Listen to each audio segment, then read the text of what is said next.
9টা বাজে এখন, সব ফিটিং করে গাছপালা অর্গানাইজ করে তারপর আমি এখন ছাদে চলে এসেছি। এবার আমি চা খাবো, একটু ছেলেকে নিয়ে এলাম, একটু রোদে চাটা খেয়ে একটু হেঁটে তারপর যাবো ঘরে।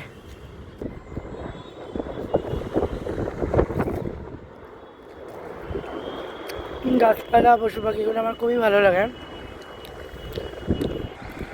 ফ্লাইটটা ল্যান্ড করবে, এগুলোর মধ্যে সময় কেটে যায়, নিজেকে এঙ্গেজ রাখি।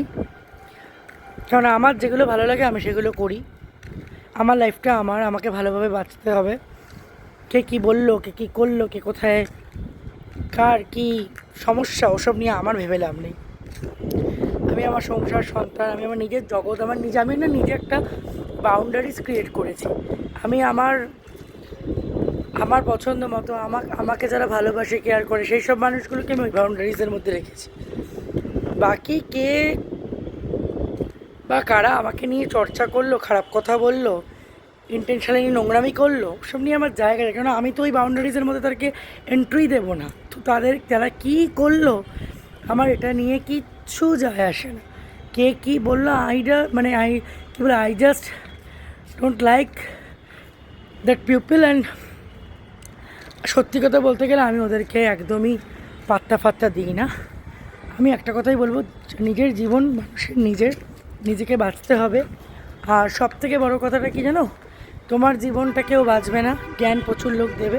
নিজের জীবনে যা ভালো লাগে সেটাই করো, নিজের জীবনটাকে নিজের মতো করে উপভোগ করো, এনজয় করো। প্লাস লোক তো বলার জন্য বসে আছে। শীতকাল এত সুন্দর ফুল, গরমকালও এত সুন্দর ফুল, গাছপালা। আমরা যারা খুব নেচারকে ভালোবাসি তারা বোধহয় আমার সাথে একমত হবে। নেচার, পেটস, বার্ডস, ছোট ছোট ফুটফুটে শিশুরা, বাচ্চারা, তাদেরকে কি বলবো, যত্ন করাটা না একটা আর্ট।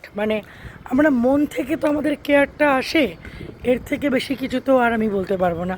যত্ন, ভালোবাসা, এগুলো না মন থেকে আসে।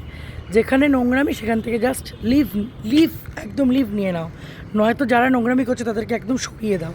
ব্যাস, সবাই ভালো থেকো, সুস্থ থেকো। আমার বাগানটা কেমন লাগলো দেখে এটাই বলো তোমরা। মায়ের বেটা এখন সিঁড়িতে বসে একটু চা খেয়ে নিচ্ছি।